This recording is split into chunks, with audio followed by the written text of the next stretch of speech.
and welcome to Fridays with Vistage. My name is Bill Black. I'm a Vistage member and speaker, and I'm the founder and host of the Exit Coach Radio Show, which can be heard online at exitcoachradio.com. I'm your moderator today, and today's topic is 5 steps to a profitable business. Now, what do you think separates highly profitable market leaders from the rest of the pack? Well, today, Stephen King, CPA and president and CEO of Growth Force, will get you inside the mind of a successful CEO.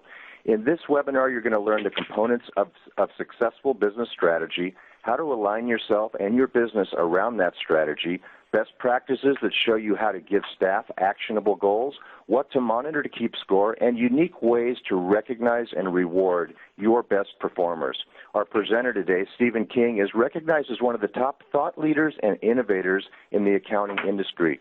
Stephen founded Virtual Growth, the first web-based accounting service for small businesses, in 1995 at the dawn of the Internet. He's considered one of the forces behind a national trend in the rapidly growing client accounting services industry. Steve motivates business owners and the CPAs who serve them by sharing his 30-plus years of experience with practical how-to information that you can use. And in 2013, Growth Force became a strategic alliance partner with Insperity, the outsourced human resources giant. Ladies and gentlemen, Stephen King. Thanks, Bill. I appreciate that. Good morning or good afternoon, everyone. I am excited about what we've got here to show you. We're going to review a case study, the case study of an Insperity client, my company, called Growth Force. And we're going to talk about how we were able to take an understanding of how people drive profits and combine it with best practices in management accounting to be able to help our business run better, grow faster. But today we're going to talk about how it helped us make more money. And we're going to go through those 5 steps. We're going to talk quickly about business strategy because this whole thing starts with why do you exist. We're going to share with you why written goals matter and the impact that having written goals have on your people, their motivation. Third, we're going to spend most of our time talking about talent management. What is a human capital strategy and how does that drive discretionary effort and get you alignment that help you make more money? We're going to show you how to track whether you're able to get more money out of your people in our 4th step, which is keeping score. And then finally, the most important of all, we're going to talk about recognition and reward. And it's not what you think. So I think you'll find a lot to learn about today. I am a CPA and CGMA, which is Certified Global Management Accountant. So I come at this from a financial perspective. I didn't know what a human capital strategy was until I became an Insperity client. And what I was particularly interested in is the promise of being able to get a bigger return on investment from my biggest expense as a service business, my people. And for those of you in the audience who are service businesses, either white-collar or trained blue-collar businesses, that's going to be 70 to 80% of your expense. So that's the biggest lesson we're going to walk away today. I come at this also from a perspective of having grown a rapid company, Virtual Growth. We raised $42 million in venture capital funding, became the largest outsourced accounting business with 250 people across 7 cities at the dawn of the Internet when I was really an entrepreneur and not a CEO. So I think the case study is the before and the during and the after to share with you how we got there. So let's get right to it. It all starts with the business strategy. And in this case, we're not talking about a written business plan. Most of our clients, Growth Force is an outsourced accounting service for companies that use QuickBooks. So our typical size company has $2 to $20 million in revenue, and they don't have written business plans. But in order to have a high-performing team, they need to get alignment of the company around their mission, vision, values. Why does you exist? Because this whole program starts with your solid business strategy. Why do people buy from you? What's unique about it that only you can do? Typically, it starts with the skill sets of the owner. Know thyself is the mantra for when Insperity helped us design our strategy. And once we were able to define what our uniqueness was, we then went in to define who is our ideal client. and why would people buy from us? Because the riches are in the niches, and you can charge more for specialized services. But more importantly, we were asked to ask the question, why would someone come to work for us? And that's where talent management starts, helping to understand why someone should choose to come work for you and not for anybody else. And it starts with whether you have aligned the core values of the company with the core values of the people that you're recruiting. One of the things we studied is the most important sale that you will make is not to your largest customer. It's to an A player that will come to your company and help you build a high-performing team and add to the momentum that you've got. And if you can define those core values and personality traits, the behaviors that are successful in your company, you will attract people who get passionate about your why.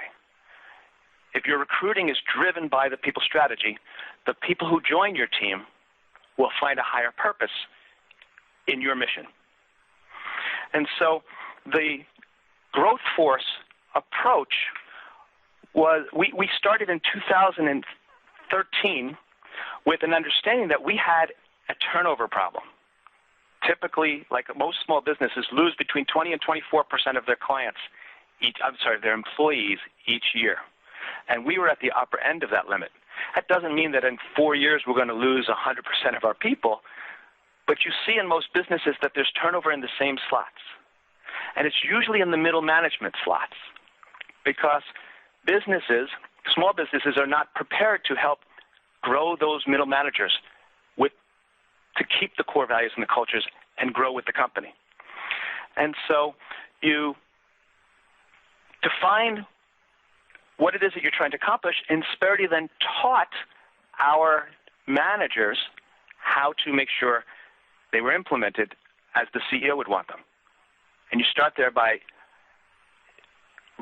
going through a process of sharing written goals. Once you have your strategic plan, your why, the next step is to figure out the what and the when.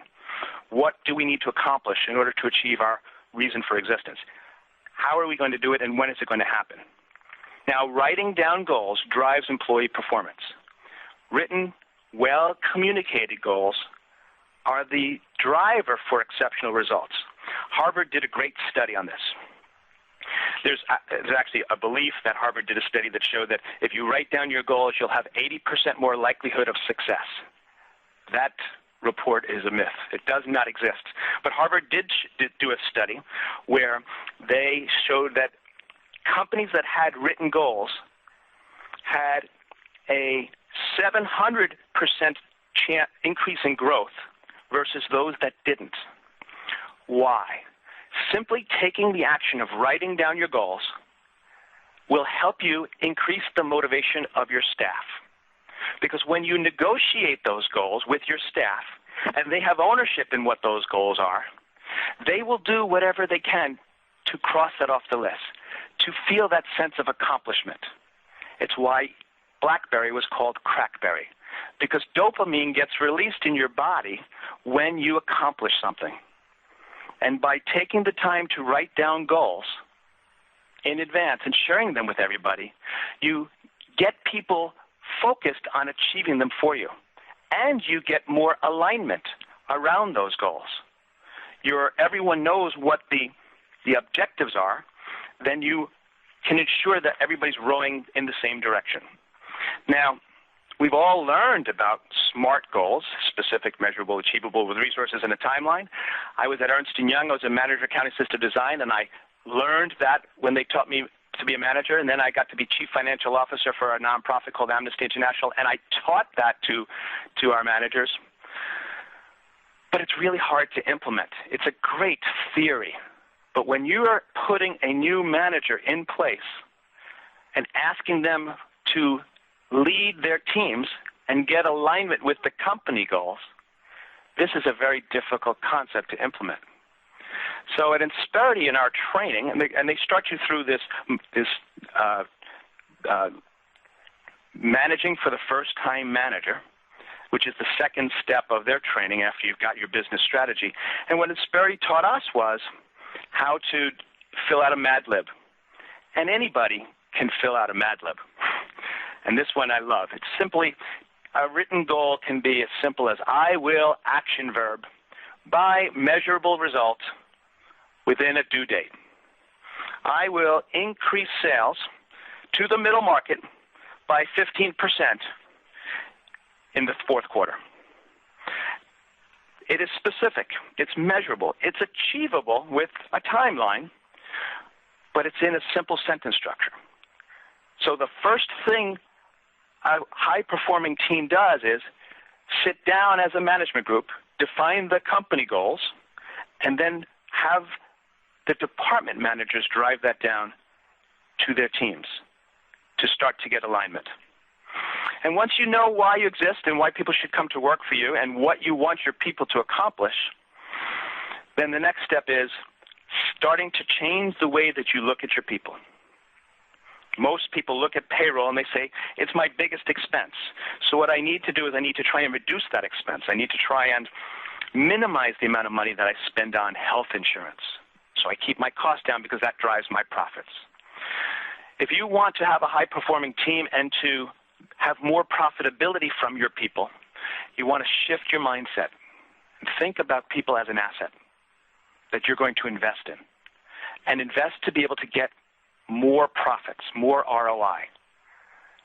And once you start to invest in your people and look at them, you will get more discretionary effort.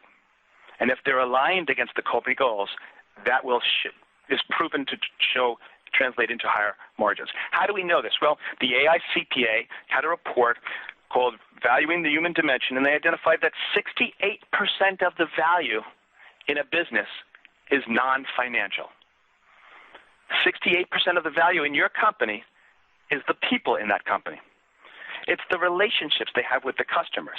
It's the knowledge of the processes. It's the knowledge of the technology. It's their understanding of the vision of where you want to get to and the processes and how you're going to get there, and the relationships with the vendors and the suppliers that help you deliver on your service.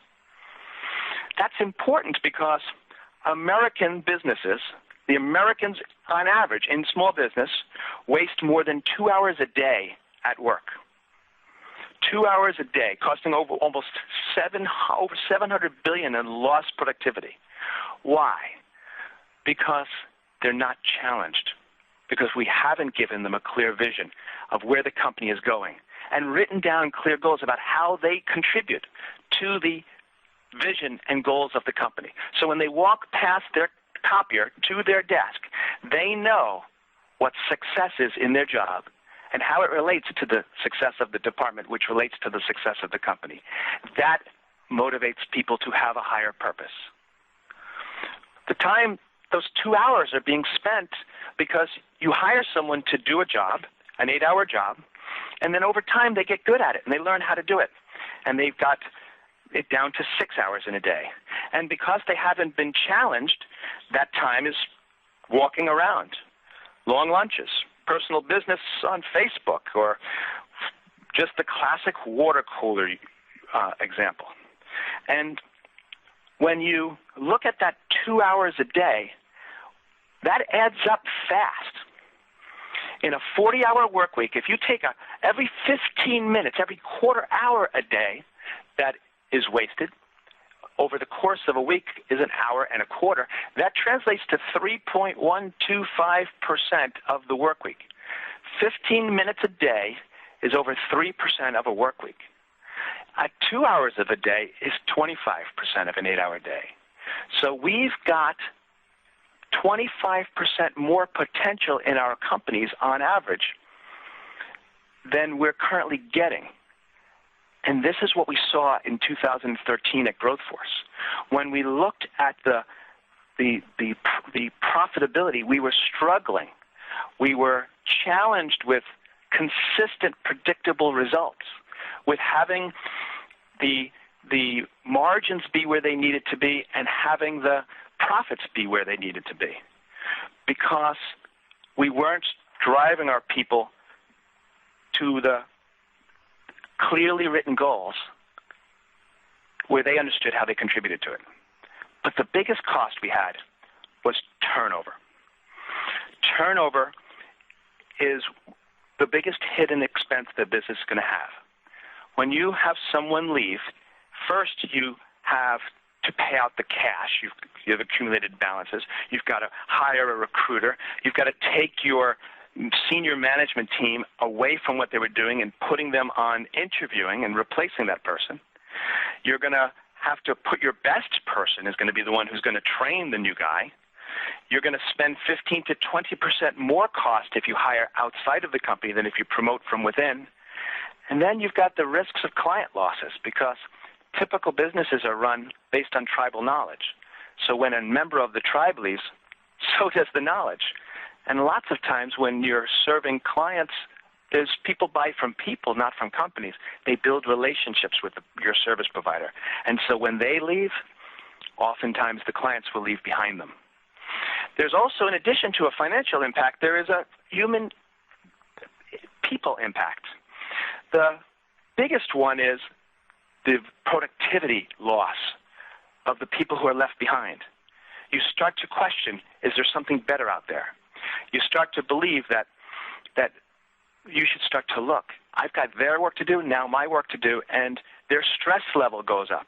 Plus that person who had that knowledge is no longer there, and now they've got to figure out how to replace that, reducing their productivity, which affects their profitability. And what's fascinating is that most people believe that money is the reason why people leave. Money is the driver. It's not about money. Yes, you have to pay someone the value that they deserve. You have to be competitive in the marketplace. But what's more important is for somebody to feel like they are part of something that is aligned with their higher purpose, especially millennials. You can go anywhere and get a job, but our jobs define who we are, our sense of self-worth. And if you feel like you're making a difference or you feel like this is part of your calling, you're going to be more productive. Passionate people are more profitable. And so that starts with understanding who you are as a company.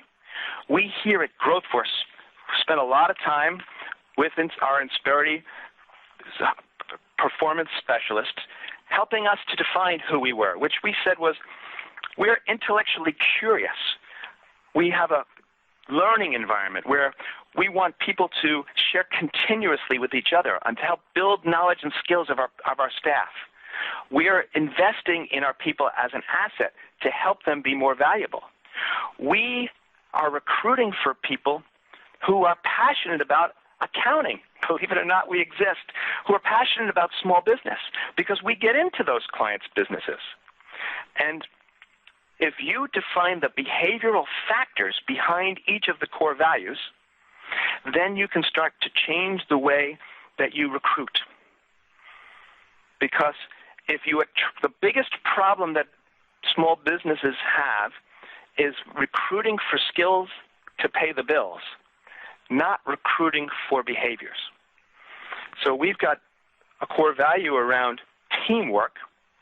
So our recruiting process is driven around situational questions that say, tell me a time where you were asked to do something that would demonstrate the behavior that we're looking for and to show us that you naturally have that. We're problem solvers in our company.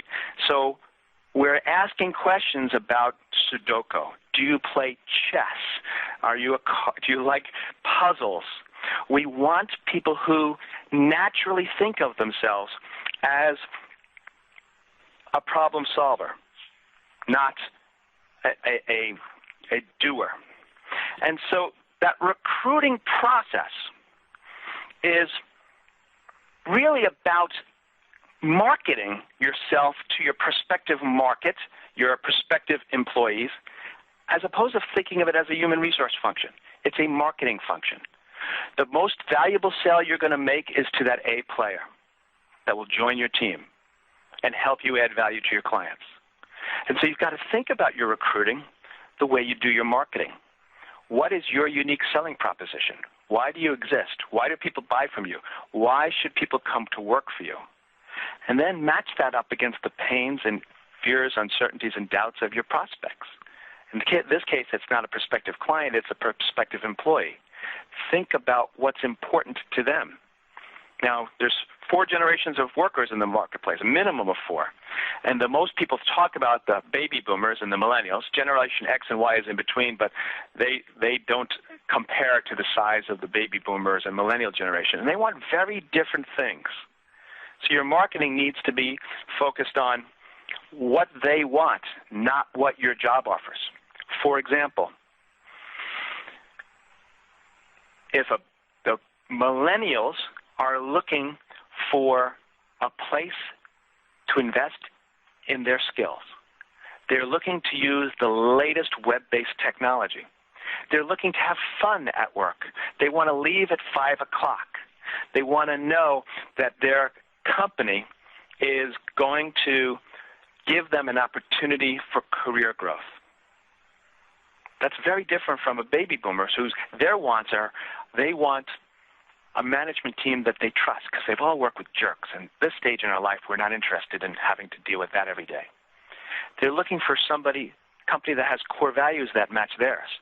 Ours at Growth Force, we learn to, from Insperity, I learned to work to live, not live to work. And so baby boomers want to be able to go see their kids or their grandkids in their plays at 2 o'clock in the afternoon and be able to take off for quality time. And they want top-flight health insurance because their knees are getting bad, and they want to know that there's work-life balance. Now, those are 2 totally different things, but if you focus your recruiting on attracting people who have the behaviors that will be successful in your company, you will reduce your turnover. And companies that reduce their turnover significantly improve their profitability. And so our ads for millennials talk about, do you want to get in the ground floor of your career and be in a place that has learned how to have fun at work while using the latest web-based technologies? Come to work for Growth Force, and we will invest in your leadership skills, because that's what they want, and we can deliver that. Whereas a baby boomer, our ads, when we want an accounting manager, will say, do you want to work with a management team that has figured out how to work to live, not live to work, who realizes that family is more important than anything else in our lives, that is really making a difference serving nonprofits and small businesses? Then come to work at Growth Force, where we have excellent health insurance, and you will have an excellent life. It's a marketing campaign, and I spend a lot of time on this because it's so important. The cost of getting it wrong is high. Sherm says that if you have a bad hire, you're going to have and you have to replace them. Someone quits, somewhere between 90% of their salary and 200% of their salary can be the cost. And at least 1 in 4, it costs more than $50,000. This is a really, really big impact. And as long as you understand what the most important thing is to your prospects, then you can recruit the right ones. Career growth opportunities is the number 1 reason why companies come to work for a business, and it's the number 2 reasons why they stay. If you give someone leadership development, that will get them to start acting like an owner. If you invest in the training of your people, you won't have them calling in sick on a beautiful day like it is here in Texas. You'll have them invested in you because you have invested in them. It's the number 2 leading factor why somebody stays in their job. And trained employees are more efficient.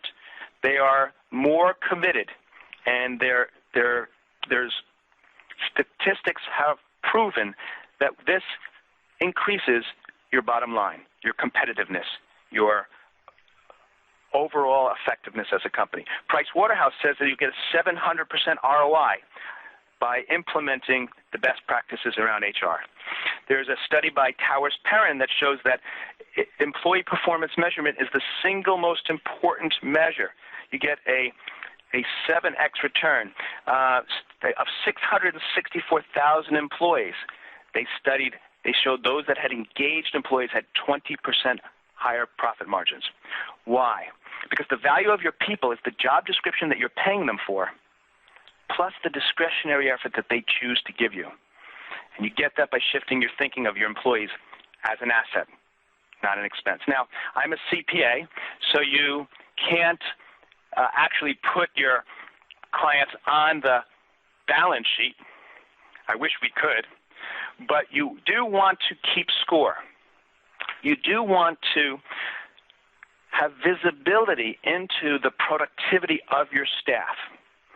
Now, most businesses, they get a balance sheet and an income statement, maybe a statement of cash flow at the middle of the month for the prior month. On a weekly basis, you'll get an aged accounts receivable, hopefully sorted by dollar amount. So the largest are on top. You got an aged accounts payable, and you might have some other specialized reports like sales reports or cash balance reports. That's financial accounting 101. You need that. It's critical to have that to make sure that the bank is happy, the IRS is happy, your CPA is happy. But it's not going to help you make the most important decisions in your company. You need management accounting in order to do that. And what is management accounting? Well, management accounting is people accounting. It's accounting for your costs of your people. It's accounting for your gross profit on whatever you do, which includes for those of you in manufacturing and distribution, includes direct labor and direct materials. I'm going to focus mostly on direct labor today because this is an Insperity presentation, but the same concepts apply to manufacturers and distributors. Management accounting helps you with important decisions. The most important decision of which you'll ever make is how do you price your jobs. What management accounting is going to do is it's going to help you be able to have visibility into the cost to do whatever you're working on, to make sure that when you're putting a bid on a proposal, when those proposals are going out the door today, that you have visibility into the true cost to do all the work that you're going to do, whatever that work is. And management accounting, because it's people accounting, is also focused on understanding how do people drive your profits. We've created this one-page scorecard, and we'll give you a free Excel template at the end of this. You'll be able to get a tool that you can use to put this in place in your business. And basically what we do is we've done here at Growth Force with Insperity's help is we look on the right-hand side of our revenue, our gross profit, and our net income as the three most important company metrics. The trends, trailing 12-month trend and month-to-month trend of our total revenue, our gross profit, and our net income. And on the left-hand side, we look at the drivers of those three lines. These are the people drivers for revenue.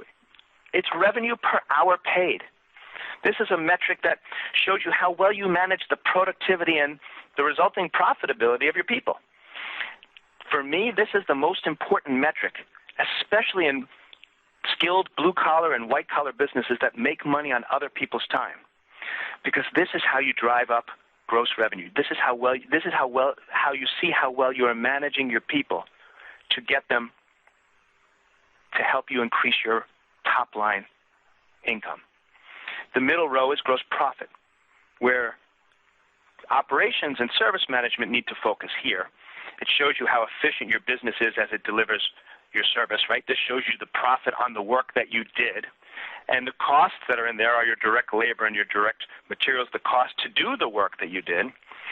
But labor cost per employee shows how well you are managing the increases of your compensation, of your benefits, of your total investment in your people with an increase in revenue. So right now there's a new overtime rule that's going into effect at the end of this year, and I know we've got a bunch of people who are going to get big raises. Shame on me for being at the spot where I've got people who are getting raises as a result of the government.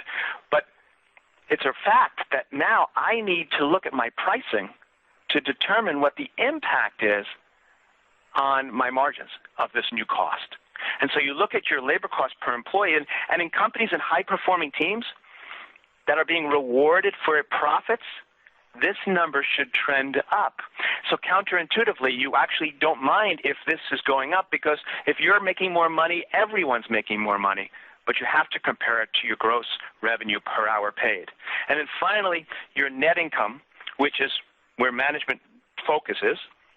But if you treat people like assets, you'll see an ROI on your total labor cost that will give you a return. Now, you have to be able to have the right kind of systems in place to be able to get this kind of gross profit detail. And so it's management accounting, since it's people accounting, is about being able to allocate the cost of those people to whatever they're working on. Now, you've got employees that are out in the field and they're working in teams, and they've got a supervisor or a manager that is a group. Most companies have the groups of people working on projects or jobs, and those are going to be for multiple clients. And when you've got multiple clients, that ends up with departments and department managers. And at the top of this is someone who's responsible for a profit center. And so what you need to be thinking about is allocation of that biggest expense, that 70 to 80% of your line item, to the activities that people are doing. Then you can know if you're pricing your jobs right.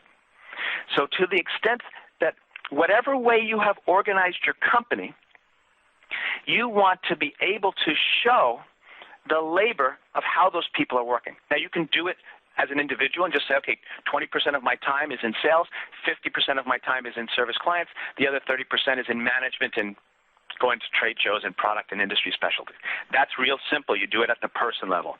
You can also do it by a departmental level.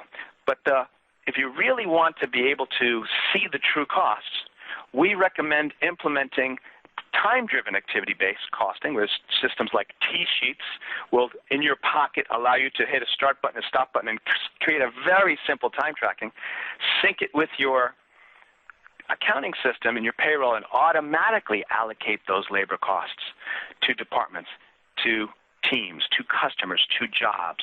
So you can see profitability by whatever way you've organized yourself. We suggest that you see at least a profit and loss by team, because then you'll have visibility into who are your best performing people and what are the behaviors of those people. And then you can take the talent management, the human capital strategy, and say, how do I replicate the behaviors of my A players? Why does Team 1 have a 42% gross margin and Team 2 has a 25% margin? Is it the level of engagement of the supervisor? Is it the training of the staff, the incentive compensations? Is it the behaviors that they're naturally problem solving and they have snap and they have meaning in their work? And that's what we did at Growth Force. And what we found was when we started to track this, we were able to make decisions about who are our best people, replicate them, and then move the lower performing people up by investing in their training, or counsel them out because they weren't a good fit for our core values. And what happened is we went from 24% turnover in 2013 to less than 2% turnover in 2015, less than 3% turnover in 2016 so far. One person left out of 42 in our service team all of 2016, and another one in all of 2017. And what that's happened is it's translated right to the bottom line. The profit margins on our jobs, on our teams, grew exponentially. And what we did was we recognized and rewarded the people who contributed the most to our profits.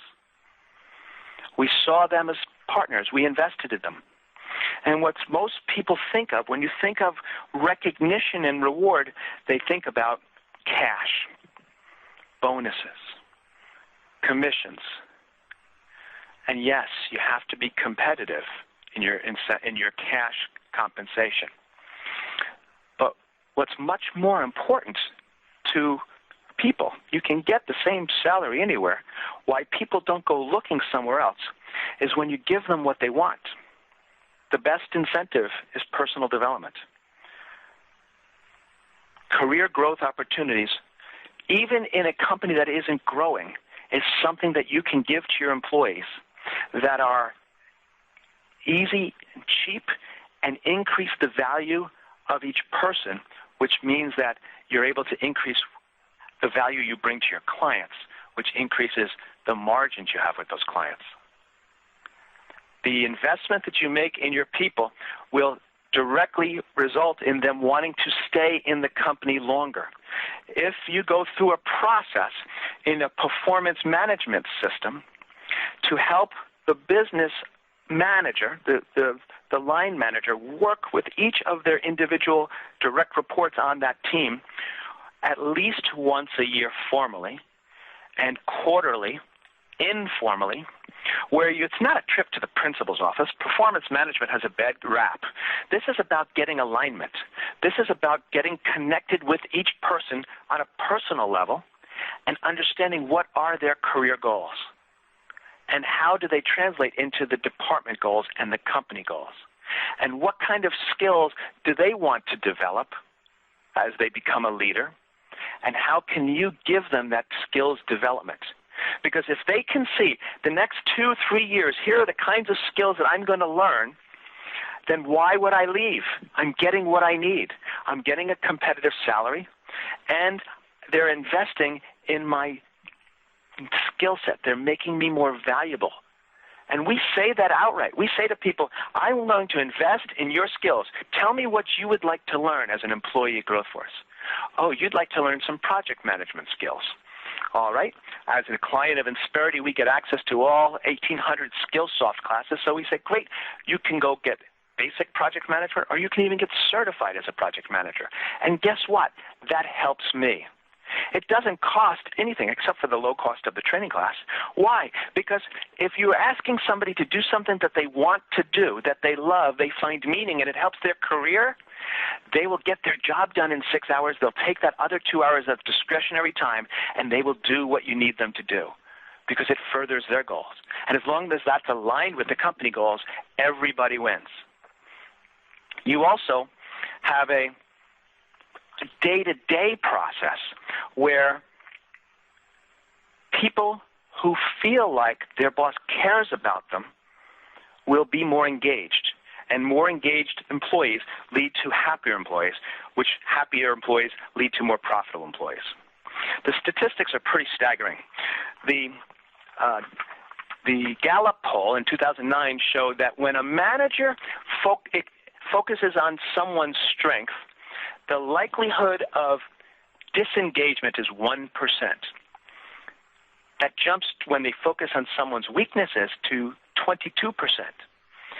But what stunned me was when a manager ignores you, just leaves you alone, the likelihood of employee disengagement goes to 40%.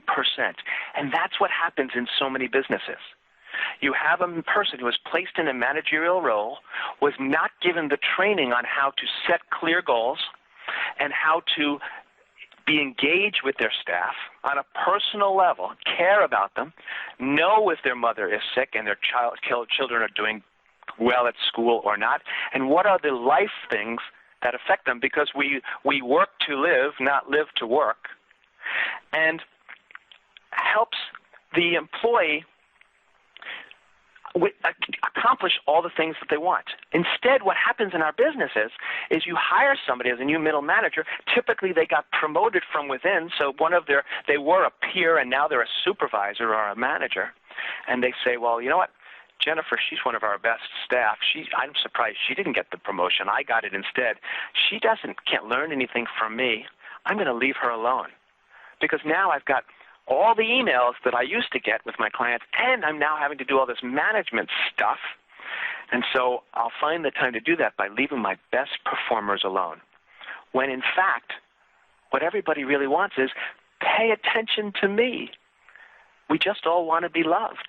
And if our job gives us a higher purpose and our supervisor reinforces that, pays attention to our strengths, you're going to have more profits, as opposed to somebody who's going to be ready to leave. And what's fascinating is this is not just something that we've made up. The statistics are staggering. You see here, this is a SHRM report, the Society of Human Resource Managers, on the impact of recognition and employee engagement, that companies that had employee recognition programs and good coaching had 63% increase in employee productivity, 58% return on profit margin. Their customer retention went up 52%, and employee retention went up 51%. This translates right to the bottom line. Here at Growth Force, what we were taught by our Insperity human resource performance specialist was it's important to recognize people both at work and at home. So what we do is they told us to put a program in place called Catch Someone Doing Something Good, because we're all used to getting caught making mistakes, and we're accountants and bookkeepers, and we make mistakes all the time because we're human, but we learn from them. And when a client or an employee catches someone doing something good, we want to highlight that and not the mistake that they made. So every time we created an email called Kudos at Growth Force, and anytime any employee gets helped by another person or goes out of their way as a teammate or shares some knowledge because of our learning environment or has taken the extra mile to help a client. People complain about millennials that they want to leave at 5 o'clock, but if a client texts them at 9 o'clock, they'll text right back if they're engaged, if they have meaning in their work. And so you build your program around understanding what the drivers are and recognition of employees through this Kudos program has created exactly the result we were looking for. We have a company meeting every quarter where we put all of the emails up on a screen and show them with a kudos at growthforce.com. We put a ticket into a box for the person who got the kudo and the person who sent the kudo to further reinforce, catch someone doing something good. Create a fun place to work because happy people are more profitable. And then what we do is we pull out of this beautiful box that they get dinner for two at a great restaurant. We get them movie tickets. We give them babysitter cash for the night. And it is the most popular thing that we do of all the benefits that we offer. Why? Because they get recognized when they take their partner or their spouse out to dinner, and they have a night out, and they're able to say, my company values me. I make a difference. I know where we're going, what the strategy is. I've been given clear goals. I've been given the training to get there, and I'm doing it, and it's meaningful to me. And I think they love it, not just because they had a great night with their spouse. It's because it reinforced their meaning. Our jobs are who we are. And if somebody really feels good about it, they're going to help contribute to your profits. So those are the 5 steps. It starts with understanding your business strategy. Why do you exist? Why should clients hire you? And why should people come to work for you? It's clarified by writing down goals. I will action verb I will increase sales with results by 15% by due date in the 4th quarter. And now anybody can be a manager. Anybody can help you get alignment. Anybody that you put in that job can help you get more motivation from your people because we all want that dopamine, that sense of accomplishment. And we want to know when we walk by the copier how we fit into the overall goals. The talent management, it's about treating people as assets and investing in them. This is not a big expensive item, but it'll get you the biggest ROI. You'll get more engaged employees. You'll attract and retain people who understand why you exist and why people buy from you. And you're hiring people who believe in that mission, who have those core values. And then you're investing in their skills and helping them to be more productive and helping them get out of bed when they don't feel so good because the company has invested in them. And they'll take that extra 2 hours of time and they'll give it to you as discretionary effort. So you get the full 100%, not the 75% or the 80% of the contribution that they give you. We keep score. Keeping score helps you know how to make data-driven decisions. Who are my best customers? How do I get more of those? Where should my sales force focus to attract them? What's the ROI that I got on my marketing spend? Track the drivers of your business, the things that will help you increase sales, reduce costs, and lower productivity. Keep score around your pricing. Understand the job costing of what it takes to do each job so you can make sure that your costs include all those costs. And finally, recognize and reward the best people who have contributed to your profits. Recognize them at home, not just at work. And recognize them through publicly catching them doing something good. That makes people happy. And happy people are more productive. And more productive people help you make more profits. We've actually got an Excel template that we created for a Vistage chair. I should start it by saying I'm a Vistage member, have been with Norma Rosenberg in New York for 4 years, and for the last 9 years with Robin Stanland in Group 812 here in Houston. And I love my Vistage relationships. My peer groups are the most important of my life. Other than my wife and kids, they hold me accountable. And one of the ways we hold each other accountable is by using this dashboard that we give out to track your revenue, your gross profit, your net income, to show you those trends, both on a trailing 12 months on a day-to-day. And then you can enter in anything else you want in a custom scorecard. And we like that in our Vistage groups because it helps accountability. People will say, things are good, life is good, my personal life is good, my health is good, and business is good. And you look at their margins, and you look at their net, and you realize, well, let's talk about this, what's going on, and now you have a different conversation. So I know the folks here at Vistage wanted to know if anybody wanted that. I think, Colleen, we're going to put up a polling questions and see what kind of questions would you like to receive this template while we look for the questions here.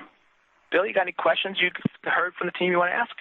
Yeah, Stephen, great job. Excellent presentation. We had one question, and that was, could you talk a little bit more about the difference between millennials and baby boomers from the standpoint of recruiting and rewards?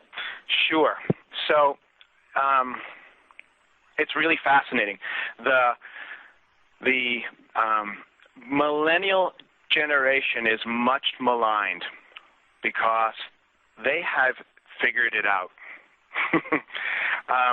And they watched their fathers, mostly, work until their late 50s, early 60s, travel on planes if they work for big companies, or sweat long hours and weekends if they work for small companies or owned a small company, and missed out on life, missed the dance recitals, weren't able to coach their kids' baseball games or go camping and be engaged.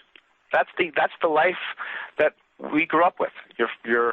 And then at age 58 or 61, they were let go in the first downturn that happened when they reached past their peak time. Why? Because they were expensive, and they could be replaced with somebody much cheaper. And so they watched the hit to their ego, and realizing that they were chasing a dream that was the wrong dream. These millennials grew up with getting trophies for participating, and what they're looking for is they're looking for companies that will give them that feedback on a daily basis of how great they are, if they are great. And if they're not great, they'll tell you straight out. And what we find here is with recognition and reward for millennials, it is the combination of investing in their skills, and especially their technology, but also creating an environment at work that's fun. So we have a fun committee, and most companies with a good culture have a fun committee because happy people are more productive people. We have right now a contest going on for Halloween where each of the teams outdoes themselves with amazing decor. And that's important for millennials, to have fun at work, to have contests and get rewarded, not just for doing a great job, but for building the greatest Halloween decorating contest. And that's what people come to work for, to have fun. And baby boomers don't want to have fun at work. They're the exact opposite. I'm here to work. I want to leave so I can go home and have fun. And when I go home, I don't want you to bother me. I'm off. Whereas millennials are never off. They are always tethered to their smartphones, and they love that dopamine charge of answering a client email at 10 o'clock. And so we do not reward people for working overtime or working nights, but we do, because we do not want that kind of behavior as a core value. But we do want to recognize people going above and beyond, and by recognizing them, they'll do it all the time. It has nothing to do with cash. Does that help, Bill? Very much so. Thank you. We have another question. What can I do to collect more of the informal, quote, water cooler knowledge, end quote, of my employees? Oh, that's a great question. Thanks, whoever submitted that. So we suggest, and Insperity did an employee, what they call a climate survey. That's part of their service. It's included in their fees, and what it is an anonymous survey, not done by management, where we don't see the individual answers because that's critical. And what that survey asks is about your feelings. Do you feel like you are, it's clear about how you can be successful? Do you feel like the company has invested in your career? Do you feel like you are finding meaning in your job? And help us to understand what really is going on a day-to-day basis. So it's a climate survey, and it's not related to global warming. It's about the feelings of the employees. The other big thing and the most valuable, so if you take away one best practice here from Insperity, the most companies lose the most valuable consulting opportunity they'll ever get, which is doing an impartial exit interview every time someone leaves. And that impartial means that the person doing the questioning has nothing to do with the supervision of that company, of that person. So I learned this at Ernst & Young when I was a manager of accounting system design. I got to, when people would leave on my clients, I got to go in and interview them and find out what's broken. Because people will tell you the truth as they're leaving the company, good or bad. And if you do that consistently, 2 data points makes a line and 3 data points makes a trend. And so you can start to find out what's really happening. Why are people leaving? And that alone will help you to reduce the turnover. The third thing I would do is I would go to Glassdoor.com. Your culture exists whether you know it or not. If you don't set a culture for you, one will get set for you. And culture eats strategy for lunch. Peter Drucker, culture eats strategy for lunch. So look at what your staff are saying on Glassdoor. And make sure that you respond in a very positive way about thanking them for giving you the feedback and sharing anything that you're planning on doing about it. And even if you're not able to do anything about it, you acknowledge that they were heard. And again, it's anonymous. So you're anonymous as well. You would acknowledge that they were heard and that you are planning on addressing this with your team. That will help let the staff know that the stuff that they're griping about at the water cooler is important to you. Excellent. Thank you very much. We had one more question if you could spend a few more minutes on the fund committee, the concept of the fund committee. Okay, good. I love the fund committee. So basically what we do is we have volunteers who join a committee whose job is to help organize a bi-monthly event. And at the end of the year, this time of year, it actually moves up to monthly because there's so many excuses to celebrate. But we never miss an excuse to celebrate and have a party. And so what that fund committee does is first off, they have a budget. And what's amazing to me is that, some business owners are like, oh, my goodness, it's another expense. What you're doing is you're investing in your people's fun. And happy people are more productive people. And I look at this and say, I got $3 million in payroll. So if I spend $15,000 a year on company events, I'm looking at 0.5%, which has a tremendous ROI. So first off, we give each team supervisor $250 to do whatever they want every quarter. Whatever they want. I don't care. They can give the cash out, or they can go bowling or Topgolf or dinner, whatever they want. The team decides. And that's the most important thing, is the fun at the team level. And we just let the managers have $1,000 a year. And then we give the fund committee a budget to organize whatever they want. I have nothing to do with it. They're going to Jesse Jones State Park for Halloween pumpkin carving and costume party at in our building, that people from the other buildings come and vote on the best one, and big prizes are awarded, like Growth Force Snuggie, $25 gift cards, and just fun things. We have Thanksgiving potluck dinner, which I have to tell you is unbelievably delicious. We don't have a Christmas or a holiday party because everybody's too busy. And so our staff elected to have a spring party. After 1099s and payroll 941s are all done on January 31st, we have a spring celebration. And it's so much more fun to get dressed up and not have to try and find a convenient night when all the company parties are happening. We have summer outings. It's their decision on what we're going to do to go relax and get to know each other outside of work. And families are invited. Kids come for the pumpkin carving. We have a company that's filled with babies. So we look for things that it's not just bring your daughter to work, but what can we do to help make Growth Force part of your family?